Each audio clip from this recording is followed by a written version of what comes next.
श्री सद्गुरु महाराज की जय।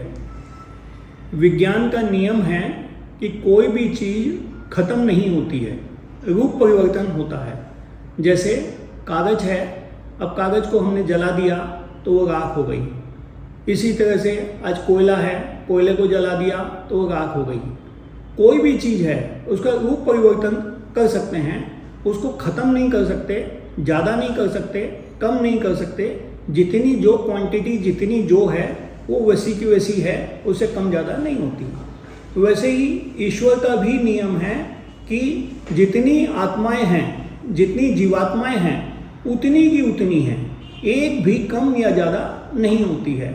अब हमको कभी कभी ये लगता है कि जंगलों में बहुत सारे जानवर हो गए हैं, बहुत शेर बढ़ गए हैं, तो ये कहाँ से आ गए यदि बढ़े नहीं तो उतने ही जो है ना आदमी कम हो गए हैं, वो जानवर प्रवृत्ति के हो गए हैं तो जानवरों में शिफ्ट हो गए हैं। इस तरह से जितनी भी जीवात्माएं हैं, एक भी आत्मा कम या ज़्यादा नहीं होती।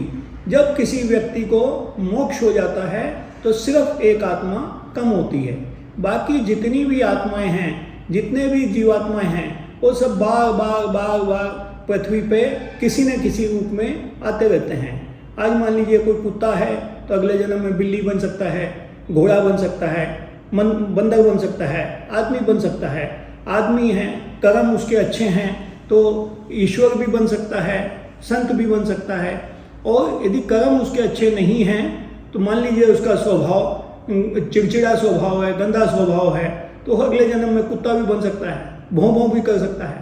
तो मतलब कम कुछ भी नहीं हुआ, ना ज़्यादा हुआ, सिर्फ वो रूप परिवर्तन हुआ और कुछ भी नहीं हुआ।